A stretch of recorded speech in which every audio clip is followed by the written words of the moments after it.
नमस्कार, मैं हूं निर्देशक राव और मेरे 75 हार्ड वीडियो अपलोडिंग चैलेंज का डे 2 आ गया है। कल मैंने आपको बताया था डे 1 में कि मैट्रिक्स का टेक्स्ट फॉलोइंग इफेक्ट कैसे बना सकते हैं और आपको इन्फॉर्म किया था कि नेक्स्ट 75 डेज तक मैं हर रोज़ एक वीडियो यूट्यूब के ऊपर डालने वाला हूं। वो ट्यूटोरियल भी हो सकता है, लाइव क्लास भी होती है, कुछ ना कुछ डेली बेसिकली आएगा।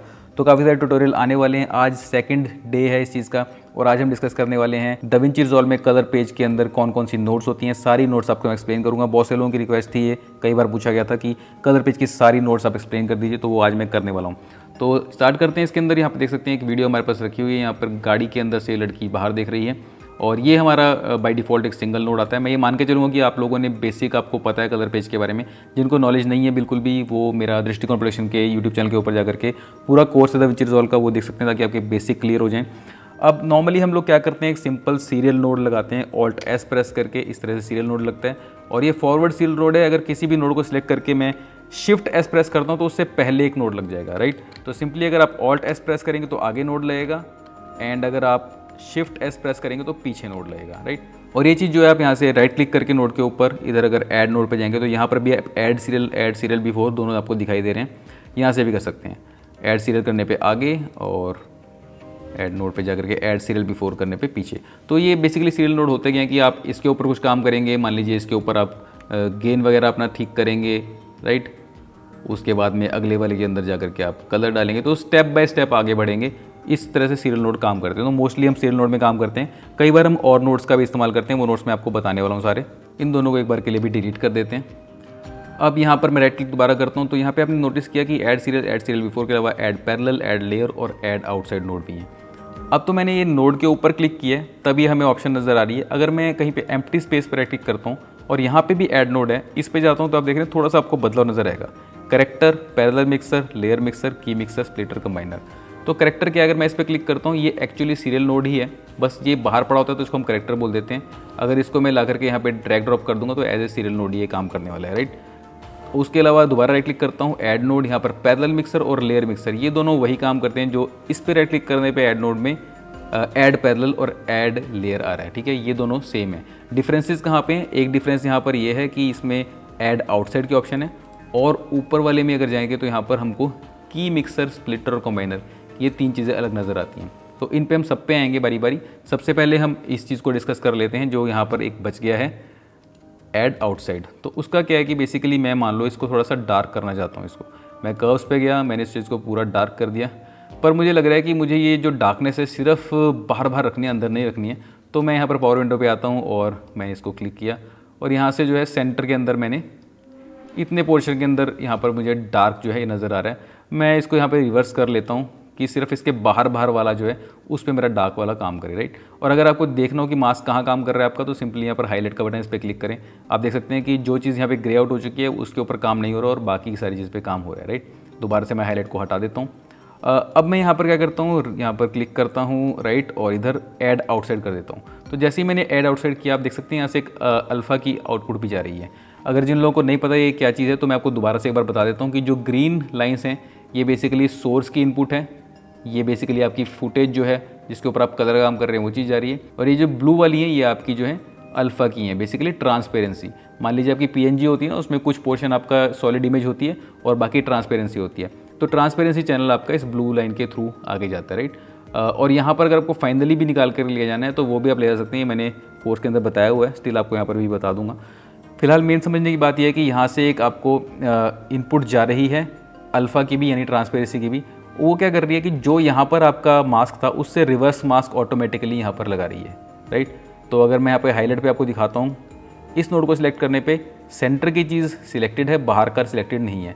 पहले वाली नोड को सिलेक्ट करने में सेंटर का सिलेक्टेड नहीं है, बाहर का सिलेक्टेड है, तो बिल्कुल उससे रिवर्स यहाँ पर लग गया है। तो जो यहाँ पर था उससे आउटसाइड यहाँ पर बन गया, तो इसलिए इसको आउटसाइड नोड बोलते हैं। अब इसका बेनिफिट क्या है, मैं एक बार से हाईलाइट को हटा देता हूँ। अब मान लीजिए मुझे इससे बिल्कुल रिवर्स वाला चीज़ है उसको मुझे ब्राइट करना है, तो यहाँ से मैं उसको ब्राइट कर सकता हूँ, ठीक है। अब इसका ये अगर आप चाहें तो अलग से भी इस पर मास्क बना सकते थे, पर इसका बेनिफिट क्या है कि अगर मैं फर्स्ट वाले पे आकर के जो उसके अंदर मास्क लगा था उस मास्क के साथ कुछ भी करूँगा तो उससे रिवर्स ऑटोमेटिकली यहाँ पे आएगा। अगर आप दोनों पे अलग अलग मास्क लगाते तो आपको दोनों को अलग अलग एडिट करना पड़ता, राइट। अब मैं यहाँ पर जा करके इसकी सॉफ्टनेस को अगर बढ़ा देता हूँ कि मुझे सॉफ्टनेस यहाँ पर चाहिए, तो आप देख सकते हैं कि मुझे यहाँ कुछ करने की ज़रूरत नहीं पड़ी, उसका रिवर्स ऑटोमेटिकली यहाँ बन रहा है। तो सेपरेट 2 मास्क लगाने से मैं बच गया यहाँ पर, राइट। इसलिए हम आउटसाइड नोड को इस्तेमाल करते हैं। इसको वापस से हम हटा देते हैं, इसको रीसेट कर लेते हैं। अब ये ऑलरेडी थोड़ी वॉश्ड आउट सी फुटेज है, इसको सबसे पहले तो मैं यहाँ पर थोड़ा सा सेचुरेशन बढ़ा देता हूँ, इनफैक्ट थोड़ा कलर बूस्ट भी कर देता हूँ, ठीक है, ताकि आपको क्लियरली नज़र आ जाए। इसमें कुछ यहाँ ग्रीन्स और जो है थोड़ा सयान टाइप का है, इधर कुछ वार्म कलर्स हैं, स्किन टोन्स हैं, रेड की तरफ है, येलो की तरफ। अभी आपको क्लियरली नज़र आ रही है। किसी भी नोड को आपको अगर उसको बाईपास करना हो तो आप ऑल्ट डी प्रेस कर सकते हैं, उससे सारी नोड बाईपास हो जाएंगी, और अगर आप कंट्रोल डी प्रेस करेंगे तो सिर्फ जो आपकी सिलेक्टेड नोड है वो बाईपास होगी, राइट। तो पहले ऐसी थी फुटेज, अब ऐसी हो गई है। अब हम बात करते हैं जो यहाँ पर राइट क्लिक करके ऐड नोड पे पैरेलल की। अब मैं इसको क्लिक करता हूँ तो आप देख सकते हैं यहाँ पर एक इस तरह की चीज़ बन के आ गई है कि ये हमारी ओरिजिनल थी, एक यहाँ बन करके आ गई है, और ये जो है इसको बोलते हैं आपका parallel mixer, right. Parallel mixer basically क्या करता है कि ये दोनों जो आपकी हैं यहाँ पर भी और यहाँ पर भी, ये दोनों जो नोड्स हैं ये इस सोर्स से आपकी इनपुट ले रही हैं, राइट। तो इस वाली नोड के ऊपर मैंने थोड़ा सा ऊपर से कलर बूस्ट वगैरह किया, और ये मेरी जो है जैसी इनपुट आई थी वैसी ही, इसमें मैंने कुछ भी छेड़ा नहीं है। अब मैं सिलेक्ट इसको कर रहा हूँ, फिर भी मुझे फाइनल आउटपुट ही नज़र आ रही है जो इन दोनों के मिक्स होने के बाद बन रही है, राइट। अगर मुझे कोई भी एक पर्टिकुलर नोड क्या कर रही है वो देखना हो तो सिंपली मुझे इसे हाईलाइट करना है। तो अब देख सकते हैं मैंने इसको जब अब मैंने हाईलाइट ऑन रखी हुई है, इस नोड को सिलेक्ट किया तो ये दिखा रहा है कि इस तरह की नज़र आ रही है। ऊपर वाले को सिलेक्ट करता हूँ, दिखा रहा है कि इस तरह की नज़र आ रही है, राइट। और अब मैं इसको दोबारा से ऑफ कर देता हूँ, इन दोनों की मिक्स होकर के ये फाइनल चीज़ यहाँ पर जा रही है। अगेन मैं इसको सिलेक्ट करता हूँ और फिर से हाईलाइट ऑन करता हूँ एक बार देखने के लिए कि यहाँ पर अगर मैं कुछ और करूँ, मान लीजिए यहाँ पर मैं पूरी की पूरी चीज़ को जो है इस तरह से ऑरेंज की तरफ ले जाता हूँ, राइट। तो ऊपर वाली में मैंने नॉर्मल कलर किया हुआ थोड़ा सा बूस्ट, और इसमें मैंने पूरा ऑरेंज कर दिया है, राइट। अब मैं हाईलाइट को हटाता हूँ ताकि मुझे फाइनल जो रिजल्ट आ रहा है वो नज़र आए। हाईलाइट हटाने पे अब मुझे दिख रहा है कि इन दोनों की मिक्सिंग के बाद ये पूरा ऑलमोस्ट ऑरेंज हो गया है, राइट। तो यहाँ पर जो हमारा पैरेलल मिक्सर है वो दोनों की मिक्सिंग करता है। इसको सिलेक्ट करके अगर मैं इसका ऑरेंज थोड़ा कम करता हूँ तो आप देख रहे हैं दोनों को इक्वली मिक्स कर रहा है। यहाँ पे मैं ब्लू डालता हूँ तो ऊपर वाले को भी रख रहा है और नीचे वाले को भी, दोनों को इक्वली मिक्स कर रहा है। अगर इसे छोड़ देता हूँ ऊपर वाले के अंदर जा करके मैं इसमें गेन को थोड़ा सा बढ़ाता हूँ ऑरेंज की तरफ, तो देख रहे हैं उसका भी असर हो रहा है। दोनों चीज़ों का असर हो रहा है, दोनों को पैरेलली ये मिक्स कर रहे हैं। और अगर मैं इस पर ही राइट क्लिक करूँ, यहाँ से ऑप्शन है मॉर्फ इनटू लेयर मिक्सर की, मैं अलग से भी बना सकता हूँ लेयर मिक्सर, बट इसको मॉर्फ भी कर सकता हूँ। तो मैं इसको मॉर्फ इनटू लेयर मिक्सर करूँगा। उसको करते ही आप देख रहे हैं सिर्फ ब्लू वाले का इम्पैक्ट रह गया, इस ऑरेंज वाले का नहीं रहा, ठीक है। अब मैं यहाँ पर जो चीज़ चेंज कर रहा हूँ वो तो हो रही है, अगर उस वाली लेयर के अंदर मैं जाकर के यहाँ पे कुछ भी चेंज कर रहा हूँ तो वो यहाँ रिफ्लेक्ट नहीं हो रहा। हालांकि आप इस नोड के अंदर देखें तो पूरा यहाँ रेड हो चुका है, लेकिन फाइनल जो इससे आउटपुट आ रही है उसके अंदर रिफ्लेक्ट नहीं कर रहा। उसका रीज़न क्या है कि जब हम इस पे आते हैं लेयर मिक्सर पे, पैरेलल क्या था, दोनों को पैरेलली मिक्स कर रहा था, ब्लेंड कर रहा था टुगेदर। और लेयर मिक्सर क्या करता है, लेयर मिक्सर एक लेयर के ऊपर दूसरी लेयर रखता है। तो जैसे आपका ब्रेड सैंडविच है, एक ब्रेड आपने रखी, ये ब्रेड, उसके ऊपर ये वाली ब्रेड, उसके ऊपर दूसरी ब्रेड, तो जो भी ऊपर टॉप वाली होगी वही आपको नज़र आ रहा है उसका इफेक्ट, ठीक है। अगर आपको देखना है नीचे क्या चल रहा है तो टॉप वाली ब्रेड के अंदर आपको छोटा सा होल बनाना पड़ेगा। तो इस ब्रेड के अंदर मैं होल बनाता हूँ और उसके लिए मैं यहाँ पर ये मैंने इस तरह से किया और इसको रिवर्स कर देता ताकि ये होल की तरह ही काम करे। अभी हमारी ब्लू ब्रेड जो ऊपर है इसके अंदर होल बना दी है और उसकी वजह से जो नीचे वाली है वहाँ पर ऑरेंज ब्रेड नज़र आ रही है। अब मैं अगर इसको चेंज करता हूँ कुछ भी इसके अंदर तो मुझे उस होल के थ्रू नज़र आ रहा है, राइट। तो इसको सिंपली समझना है, लेयर को कई बार लोग कंफ्यूज हो जाते हैं कि ये लेयर ऊपर है ये नीचे है, लेकिन आप उल्टा क्यों दिखा रहे हैं कि ये वाली ऊपर है ये नीचे। वो आपको विजुअली सिर्फ यहाँ स्क्रीन पर ऊपर नीचे नज़र आ रही है, आपको लेके चलना है कि जो इनपुट्स हैं 1 2 ऐसे हैं, ठीक है। और नंबर 1 ये, फिर नंबर 2 इसके ऊपर ये, ठीक है। और इसके अंदर और भी इनपुट आप ऐड कर सकते हैं, ठीक है। अगर मैं इस पर राइट क्लिक करता हूँ तो यहाँ पे आपको दिखाई दे रहा है ऐड 1 इनपुट, तो यहाँ पे एक और इनपुट, ऐड 1 इनपुट, आप और भी इनपुट ऐड कर सकते हो। तो 1 2 3 4 ऐसे एक के ऊपर एक जितनी मर्जी लेयर आप यहाँ पर ला सकते हैं। और इसको आसान तरीका क्या है, मैं कंट्रोल Z प्रेस करता हूँ, इस वाले को मैंने पकड़ा और मैं दोबारा से Alt P प्रेस करता हूँ और एक और यहाँ पर इनपुट आ गई, दोबारा से Alt P प्रेस करता हूँ और एक और इनपुट आ गई। तो ऐसे में जितनी मर्जी जोड़ सकता हूँ यहाँ पर, ठीक है। अब देख रहे हो इनका ही असर नज़र आ रहा है क्योंकि मैंने प्रेस Alt P किया, क्योंकि यहाँ पर लेकिन लेयर मिक्सर सिलेक्टेड है तो ये लेयर के ऊपर लेयर बनती जा रही है, राइट। अगर यहाँ पे पैरेलल मिक्सर होता तो सबकी ही जो है मिक्सिंग हो जाती है एक साथ में। अभी सिर्फ मुझे ये दो नज़र आ रही हैं। इसके अंदर मैं क्या करता हूँ, इसको पूरा ऑफसेट उठा के इसका ग्रीन कर देता हूँ, तो यहाँ ग्रीन नज़र आ रहा है, बट फिर भी मुझे सबसे ऊपर वाली लेयर 1 2 3 4 तो 4th है टॉप वाली, वो नज़र आ रही है। इसको मैं क्या करता हूँ, इसको पूरा उठा करके इस तरह का पिंक कर देता हूँ, तो मुझे अभी सिर्फ ये नज़र आ रहा है। उसके बाद ग्रीन, अगर मैं इस वाले को ऑफ करता हूँ तो सेकंड लेयर नज़र आएगी, उसके बाद ऑफ करता हूँ उससे नीचे वाली, उसके बाद ऑफ करता हूँ सबसे नीचे वाली, राइट। Alt D से मैं सारी की सारी वापस ले आता हूँ। तो आई थिंक आपको लेयर का कंसेप्ट समझ में आ गया होगा कि ये 1 2 3 4 है, 1 उसके ऊपर 2 उसके ऊपर 3 उसके ऊपर 4, जितनी मर्जी आप यहाँ पर ऐड कर सकते हैं। और जब आप इस चीज़ के अंदर हैं जो लेयर मिक्सर है, तो आपकी लेयर के ऊपर लेयर है, जैसे इसमें राइट क्लिक करके मैं यहाँ पर मॉर्फ इनटू पैरेलल नोड करता हूँ, अब आप देखेंगे सारी ही चीज़ों का एक मिक्स बन करके यहाँ पर जा रहा है, राइट। तो अगर मैं अब यहाँ पर मान लीजिए ग्रीन वाली को भी यहाँ पर मूव करता हूँ, कुछ यहाँ पर चेंजेस करता हूँ उसके अंदर, तो वो आपको रिफ्लेक्ट होंगे सारियों के अंदर। तो इसमें ऑटोमेटिकली ब्लेंडिंग हो रही है सब चीज़ों की पैरेलल मिक्सर में, और लेयर में एक दूसरे के ऊपर लेयर्स की तरह स्टैक रहती हैं, राइट। इसका एक और चीज़ बताता हूँ आपको, इस पर अगर आप राइट क्लिक करेंगे तो यहाँ पर अभी आपको कुछ ऑप्शन नज़र आ रही हैं। Morph into layer mixer node पे मैं चला जाता हूँ। अब ये लेयर की तरह से कि जो ऊपर है वो नज़र आएगा। अब इसमें यहाँ पर राइट क्लिक करने पे दोबारा यहाँ पे कंपोजिट मोड की ऑप्शन आती है। तो यहाँ पे आप अलग अलग तरह से ब्लेंडिंग मोड्स जो होते हैं आपके फोटोशॉप में, आफ्टर इफेक्ट्स में, हर जगह आपने देखे होंगे, तो इनसे आप यहाँ पर ऐड सब्ट्रैक्ट इस तरह से कर सकते हैं, राइट।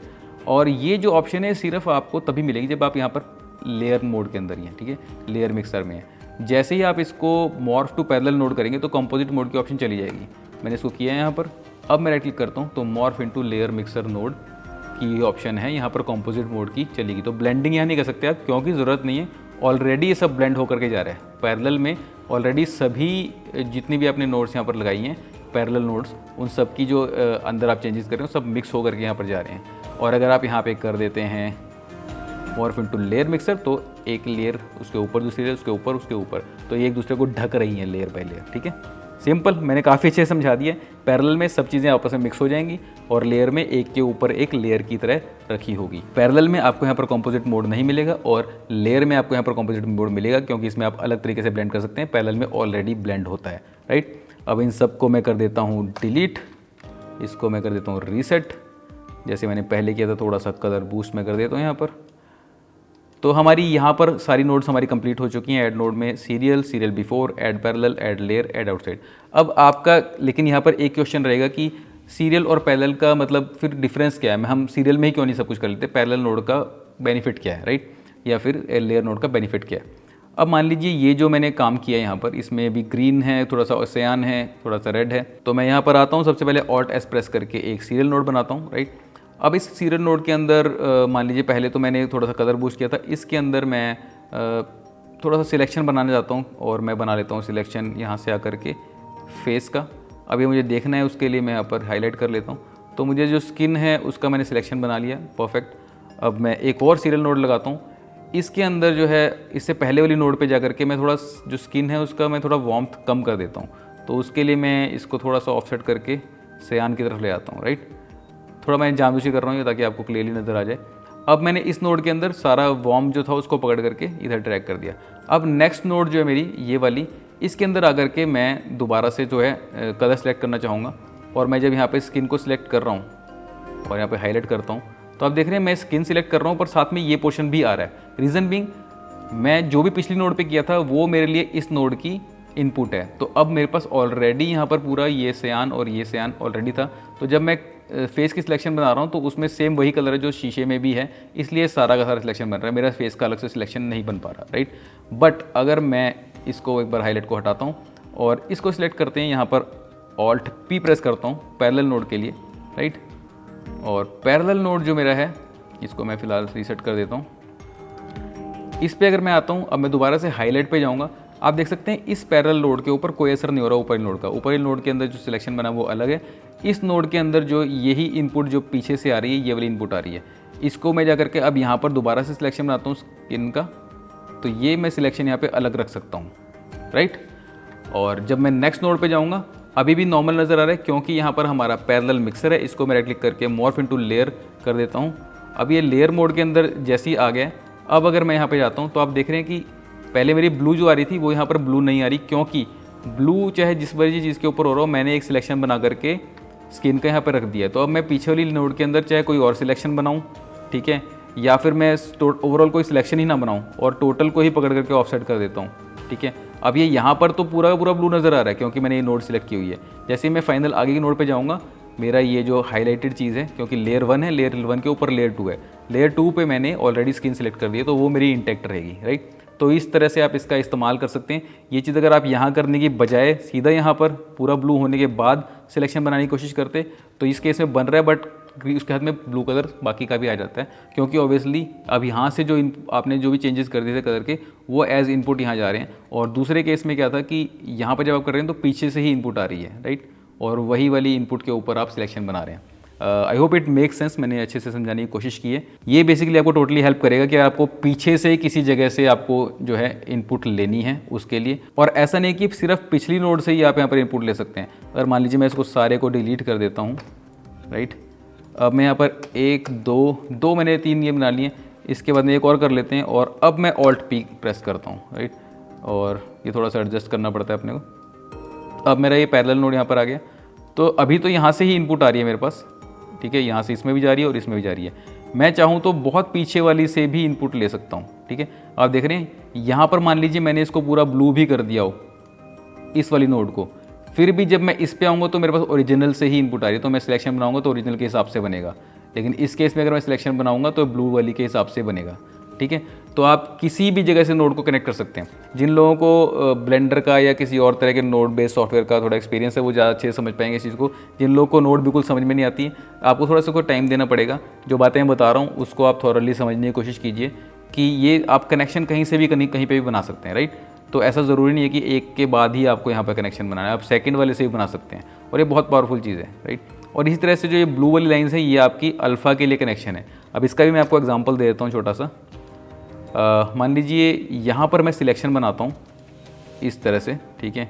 तो इस केस में क्या हुआ, मैंने स्किन सिलेक्ट कर लिया है, ठीक है, रफ सा सिलेक्शन मैंने ले लिया है। अब मैं इसके बाद मैं नेक्स्ट पे जाता हूँ, तो नेक्स्ट पे आप देख रहे हैं कि जैसे मैं इसको सिलेक्ट करता हूँ तो ये पूरी चीज़ है। अब इसके अंदर मैं कुछ भी चेंज कर रहा हूँ तो ये कंप्लीट के ऊपर हो रहा है, लेकिन मैं चाहता हूँ कि जो मैंने यहाँ सिलेक्शन बनाया था वही का वही सिलेक्शन मैं आगे भी इस्तेमाल कर पाऊँ। उसके लिए मुझे दोबारा सिलेक्शन बनाने की जरूरत नहीं है। जो यहाँ से आउटपुट आ रही है अल्फ़ा की, उसको मैं यहाँ पर इनपुट में जोड़ दूँगा, ठीक है। और इनपुट आउटपुट समझना बड़ा इजी है। जो ये बॉक्स टाइप का है जो बाहर निकलने के लिए बॉक्स है ये आउटपुट है, और जो भी ट्रायंगल बना हुआ है वो इनपुट है, ठीक है। तो किसी भी नोड में जहाँ पे बॉक्स है वहाँ से आउट आ रही है, और जहाँ पर भी ये ट्रायंगल बना है यहाँ पर इन जा रही है, ठीक है। तो इसके अल्फ़ा आउट को मैंने इसके अल्फ़ा इन में जोड़ दिया, तो हमारे पास यहाँ पर भी सेम सिलेक्शन आ गया। तो उसके ऊपर मैं कोई भी अब यहाँ पर काम कर सकता हूँ, ठीक है। ये आपको ये भी मैंने चीज़ समझा दी है। अब हमने मोस्टली तो ये लेयर्स की सारी चीज़ें कर ली हैं। यहाँ पर स्प्लिटर और कंबाइनर और की मिक्सर, ये चीज़ आपको मैं बता देता हूँ। की तो आपको पता लग गया, की बेसिकली अल्फ़ा को ही बोलते हैं। जैसे आप ग्रीन स्क्रीन कीइंग के बारे में सुना होगा, तो ग्रीन की लगाते हैं तो उस ग्रीन पोर्शन को हम हटा देते हैं, ठीक है। उससे जो कटआउट बनता है, जो आपका ट्रांसपेरेंसी मिलती है, या अल्फ़ा उसको आप कह सकते हैं, जो भी आपके नेटिव सॉफ्टवेयर वगैरह यूज़ करते हैं उसके अंदर आप बोलते होंगे अल्फ़ा, ट्रांसपेरेंसी, की, ठीक है। सारे वर्ड सेम चीज़ को ही डिनोट करते हैं। बेसिकली ट्रांसपेरेंट हो जाता है, आप बैकग्राउंड को हटा देते हैं और सेंटर में जो कैरेक्टर वगैरह उसको आप वहाँ पे रख लेते हैं, या किसी तरह से आप सिलेक्शन बना लेते हैं और सिलेक्शन के अलावा जो बाकी चीज़ है वो ट्रांसपेरेंट हो जाती है।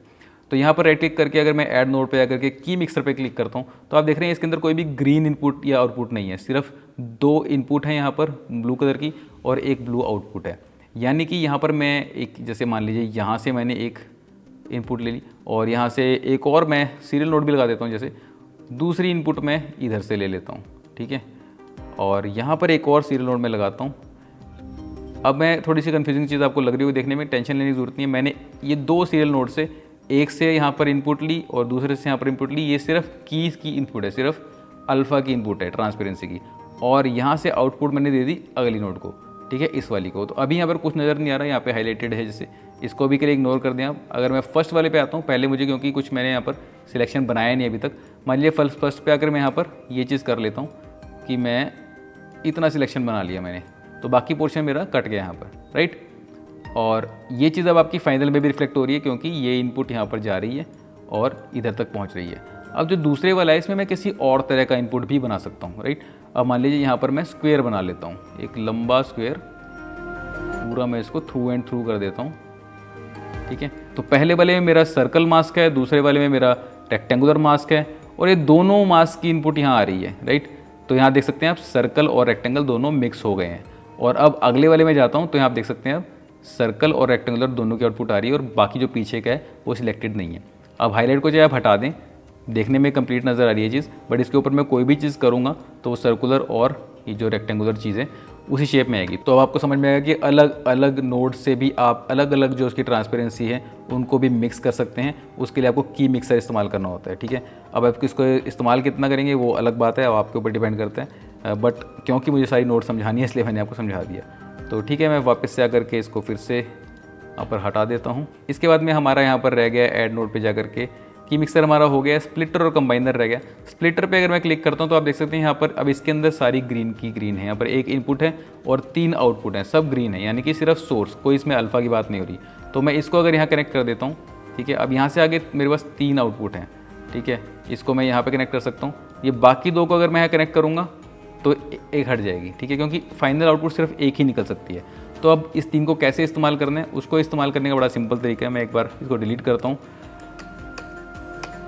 3 मैंने यहाँ पर बना लिए नोड्स, इन सब को मैं हटा देता हूँ। यहाँ पर आपस में कोई कनेक्शन नहीं रखना मुझे, ठीक है। और ये 3 ऐसे सीरियल नोड बनाने की वजह सिंपल तरीका ये है कि आप यहाँ से ऐड नोड करेक्टर पे क्लिक कर सकते हैं, तो इस तरह से आपका करेक्टर अलग से ही आ जाएगा, ठीक है। तो ये 3 करेक्टर्स मैंने यहाँ पर ले लिए, राइट। और एक मैं यहाँ पर नोड ऐड कर लेता हूँ स्प्लिटर की, तो स्प्लिटर आ गई यहाँ पर। इस इनपुट को मैंने यहाँ डाला और इधर से मैं 3 आउटपुट यहाँ पर ले रहा हूँ, 1 2 3, राइट। अब ये 3 मैंने यहाँ पर नोड्स ले लिए हैं। इधर से भी आगे अगर मैंने आपको बताया कि ये तीनों को आप नहीं जोड़ सकते, एक ही आउटपुट जाएगी, तो जोड़ने के लिए हमें राइट क्लिक करना है, ऐड नोड, यहाँ पर कंबाइनर, इस पर क्लिक किया। अब कंबाइनर में क्या है, इनपुट 3 है और आउटपुट 1 है। तो ये स्प्लिटर था स्प्लिट करने वाला, 1 को 3 में स्प्लिट किया और ये 3 को वापस से हमने 1 के अंदर जोड़ दिया, राइट। अब ये जो कुछ बना है ये क्यों हमने किया, इसका क्या फ़ायदा है मैं आपको बताता हूँ। अगर आप इस नोड को ध्यान से देखेंगे तो इसमें रेड ग्रीन ब्लू 3 डॉट दिख रहे हैं, इसमें भी रेड ग्रीन ब्लू। तो ये जो स्प्लिटर है ये RGB में स्प्लिट करता है। तो ये ऊपर वाला आपका R red channel, green channel और ब्लू चैनल, इस तरह से ये रेड ग्रीन और ब्लू 3 चैनल को जोड़ करके यहाँ पर हमने सिंगल बना दिया, एक पूरा कलर्ड इमेज। अब आपको मैं दोबारा से ये हाईलाइट पे क्लिक करके दिखाता हूँ। जब आप फर्स्ट वाले क्लिक करते हैं तो ये आपका रेड चैनल नज़र आ रहा है। हर इमेज के अंदर RGB चैनल से मिल करके कंप्लीट इमेज बनती है। अब यहाँ पे क्लिक करूँगा तो ये ग्रीन चैनल नज़र आ रहा है और यहाँ पे क्लिक करूँगा तो ये ब्लू चैनल नज़र आ रहा है, ठीक है। इसको समझने के लिए क्या है कि आप यहाँ पे देख सकते हैं, जैसे इस जगह पे आपका वार्म कलर ज़्यादा है, राइट, ठीक है। तो अगर मैं इस पर जाता हूँ तो ये सारा यहाँ पर वाइट नज़र आ रहा है और रेड के अलावा वाली चीज़ें थोड़ी डार्कनेस में है, ठीक है। इस टाइम पर अगर सयान कलर आप देखें, ब्लू स्टोन जो है वो इधर ज़्यादा है, ठीक है। अगर मैं यहाँ पर ब्लू चैनल पर जाता हूँ तो ये थोड़ा ब्राइट आ रहे हैं पार्ट, ठीक है, और ये जो है रेड वाला पार्ट थोड़ा सा डार्क आ रहा है। तो आप समझ सकते हैं कि ये रेड चैनल है, ये ग्रीन है, ये ब्लू है। अब मैं इस जगह पर जाकर के हाईलाइट को कर देता हूँ ऑफ, और अगर यहाँ पर गेन बढ़ाता हूँ, नॉर्मली तो अगर मैं फर्स्ट नोड पे आकर के यहाँ गेन बढ़ाता हूँ तो क्या होता है, ओवरऑल इमेज ब्राइट होती है, या कम करता हूँ तो ओवरऑल इमेज डार्क होती है, राइट। अगर मैं यहाँ आता हूँ रेड चैनल पर और गेन बढ़ाता हूँ तो आप देख रहे हैं सिर्फ रेड कलर बढ़ रहा है, क्योंकि ये रेड चैनल है, इसमें जो भी कुछ करेंगे वो रेड को बढ़ाएगा। अगर कम करेंगे तो सयान को बढ़ाएगा, क्योंकि रेड का ऊपर उल्टा सयान होता है। ये मैंने आपको अपने कंप्लीट दाविंची रिजॉल्व की जो सीरीज़ है उसमें कलर ग्रेडिंग क्लास में बताया। जैसे RGB होता है वैसे CMY कैसे निकला है, तो रेड का ऑपोजिट सयान। इस तरह से ग्रीन, अगर मैं यहाँ पर गेन बढ़ाता हूँ तो ग्रीन बढ़ेगा, कम करता हूँ तो मैजेंटा बढ़ेगा, ग्रीन कम होने पर मैजेंटा बढ़ता है। RGB CMY, तो ग्रीन के अगेंस्ट G के अगेंस्ट M, राइट।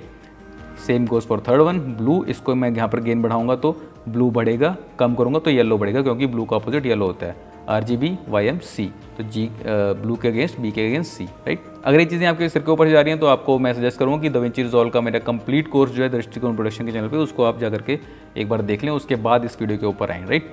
तो हमने स्प्लिटर से RGB 3 चैनल में स्प्लिट कर दिया और कंबाइनर से तीनों चैनल को मिला दिया वापस, और ये चीज़ आगे आ गई। अब इसका बेनिफिट क्या है, अब इसका बेनिफिट ये है कि आप किसी भी सिंगल चैनल के ऊपर अलग से काम कर सकते हैं। अब आप सोच रहे होंगे इसको इस्तेमाल कैसे करना है, उसके ऊपर अलग वीडियो में बनाऊंगा एक, कि RGB चैनल्स को अलग अलग स्प्लिट करके कहाँ का किस तरीके से आप इसका एक्चुअल यूसेज आप क्या कर सकते हैं, राइट। वो इस वीडियो के अंदर मैं कवर नहीं करूँगा। अभी मेरा काम है आपको सारे नोट्स ये बताना, राइट। तो हमने यहाँ पर करेक्टर तो देख लिया था, पैरेलल मिक्सर हमने देख लिया, लेयर मिक्सर हमने देख लिया, की मिक्सर हमने देख लिया, और यहाँ पर जो है स्प्लिटर एंड कंबाइनर ये भी हमने देख लिया, राइट। इस तरह से सारी नोड हमने यहाँ पर देख ली हैं, और कुछ इसमें बचा है। अगर मैं यहाँ पर आउटसाइड नोड भी मैंने आपको बता दी थी, बाकी तो सब इसके अंदर सेम है, आउटसाइड बट डिफरेंट, और बाकी सब चीज़ें यहाँ पर सेम है, राइट। अब ये जो यहाँ पर सब कुछ इस तरह से कचरा हो गया है, मान लीजिए मैं इन चीज़ों को यहाँ वहाँ ऐसे अगर मैंने गड़बड़ कर दिया है, तो सिंपली खाली स्पेस के अंदर आकर के राइट क्लिक करें, और यहाँ पर नीचे ऑप्शन है क्लीन अप नोड ग्राफ, इस पर जैसे मैं क्लिक करूँगा तो आपका पूरा नोड ग्राफ एक तरह से सिस्टमेटिक हो जाएगा, क्लीन अप हो जाएगा, राइट। तो ये एक तरीका है बड़ा अच्छा इसको अपने नोड ग्राफ को क्लीन अप करने का। उसके अलावा यहाँ पर मैं अगर इसके साइज़ मुझे बड़ा छोटा करना है तो मैं राइट क्लिक करके यहाँ पे जूम इन कर सकता हूँ, अगर मुझे बाई चांस अपनी चीज़ों को यहाँ पर इस तरह से देखना है क्लोजअप जा करके, और जूम आउट भी कर सकता हूँ राइट क्लिक करके, ठीक है। और इसके लिए मैं ऑल्ट प्रेस करके स्क्रॉल अगर करूँगा तो भी ये चीज़ हो जाएगी। अब मान लीजिए बहुत जूमिंग हो गया और आपका यहाँ कहीं पे बाहर चला गया स्क्रीन से और आप ढूंढ नहीं पा रहे कहाँ चला गया, तो सिंपली आपको यहाँ पर राइट क्लिक करना है। इधर में आपको जूम टू विंडो की ऑप्शन मिलेगी, उस पर आपने क्लिक कर देना, आप सिंपली वापस विंडो पे पहुंच जाएंगे और ऑल्ट एंड स्क्रॉल से वापस इसको छोटा बड़ा आप कर सकते हैं। मिड माउस बटन से आप इसको पूरे ग्राफ को मिड माउस बटन को प्रेस करके अगर आप ड्रैग करेंगे तो ऐसे पूरा मूव कर सकते हैं, राइट। तो ये नेविगेशन है, ये भी मैंने आपको बता दिया।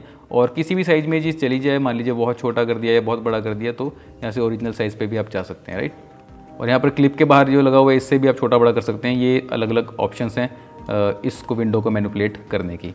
तो ये सारी नोड्स आपको मैंने यहाँ पर समझा दी हैं। इसके अलावा एक और चीज़ मैंने पहले बताई भी है, वो तो आपको पता ही होगी, बट अगर आप राइट क्लिक करते हैं सिंपली एम्प्टी स्पेस में, तो यहाँ पर ऐड सोर्स और ऐड अल्फा की ऑप्शन भी है। ऐड सोर्स पे आप क्लिक करते हैं तो आप देख रहे हैं यहाँ पर जहाँ से आप सोर्स लेते हैं वहाँ पर अलग से सोर्स डालने की ऑप्शन भी है। उसके लिए अगर आप अलग से यहाँ पर एक कैरेक्टर ऐड करते हैं तो यहाँ पर सेकंड सोर्स की तरह भी आप इसको इस्तेमाल कर सकते हैं, इससे इसको कनेक्ट करके, और इसको आगे यहाँ पर किसी भी नोड्स के अंदर यहाँ पर जोड़ भी सकते हैं, राइट। और इसी तरह से आप राइट क्लिक करके ऐड अल्फा आउटपुट के ऑप्शन है, इस पर क्लिक करेंगे तो यहाँ पर एक देख रहे हैं यहाँ पर जो की आउटपुट है वो भी यहाँ से आप ले सकते हैं। इसका बेनिफिट क्या है कि अगर मान लीजिए यहाँ पर आपने कोई कीइंग करी, आपने कोई मास्क बनाया, आप चाहते हैं वो आपको रिफ्लेक्ट करे एडिट पेज के अंदर, तो उसके लिए आप यहाँ से जो है उसको कनेक्ट कर दें। तो उसके लिए मान लीजिए इस फर्स्ट नोड के ऊपर मैं यहाँ पर क्वालिफायर से फेस मैंने यहाँ पर सिलेक्ट कर लिया, इसको मैं देख लेता हूँ। इस तरह की मैंने सिर्फ मुझे इसकी फेस की चाहिए थी, बाकी पीछे का बैकग्राउंड मुझे नहीं चाहिए था, राइट। तो मैं यहाँ से इसको ड्रैग करके इस अल्फ़ा को अल्फ़ा आउट में डाल दूंगा, ठीक है।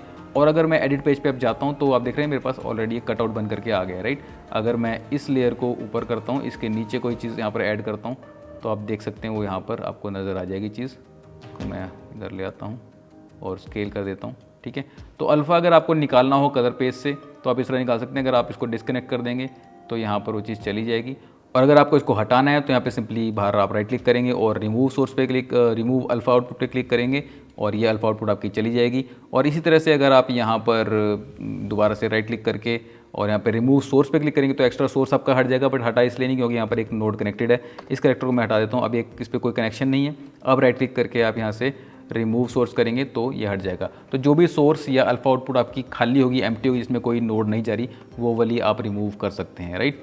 सो these are all the nodes of colour page. I hope आपको इन नोड्स के बारे में समझ में आ गया होगा। इसको कैसे इस्तेमाल करना है वो आपके ऊपर डिपेंड करता है, इनसे होता क्या वो मैंने बता दिया है। अब सारी नोड एग्जिस्ट करती हैं, इसका मतलब ये नहीं कि बस सब फैंसी नोड लगानी है। आपकी रिक्वायरमेंट अगर कहीं है की मिक्स करने की तो आप की मिक्स करेंगे, रिक्वायरमेंट है कहीं पे स्प्लिट करने की, कंबाइन करने की, तो ही आप उसको इस्तेमाल करेंगे। इसका मैं कोई बढ़िया एग्जाम्पल आपको दूंगा भी, उसके ऊपर मैं अलग से वीडियो लेकर के आऊँगा।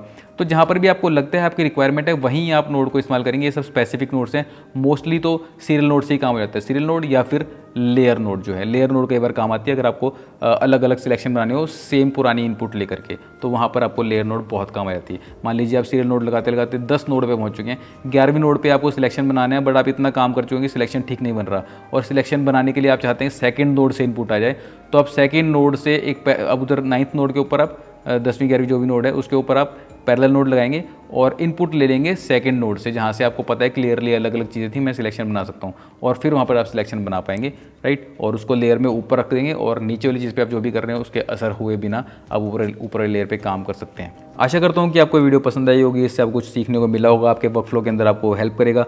तो इस तरह की और वीडियो 75 हार्ड के इस पूरे चैलेंज के अंदर मैं डेली डालता रहूँगा। अभी कोई भी वीडियो मिस ना हो इसके लिए चैनल को सब्सक्राइब करके नोटिफिकेशन बेल दबा दीजिए एंड ऑल नोटिफिकेशन ऑन कर दीजिए ताकि कोई भी वीडियो आपकी मिस ना हो। डेली वीडियोस देखते रहिए, 75 डेज के अंदर बहुत कुछ हमको लर्निंग हो जाएगी। वीडियो को लाइक ज़रूर करें और शेयर भी करें, बाकी कमेंट सेक्शन के अंदर लिख करके बताएं और किन किन टॉपिक्स के ऊपर आप चाहते हैं कि मैं वीडियो बनाऊं। ऐसे टॉपिक सेलेक्ट कीजिएगा जिनके ऊपर एक दिन में मैं वीडियो बना करके पोस्ट कर सकूं। अभी के लिए इतना ही, मिलते हैं नेक्स्ट वीडियो में किसी और इंटरेस्टिंग टॉपिक के साथ। तब तक के लिए राव की ओर से नमस्कार।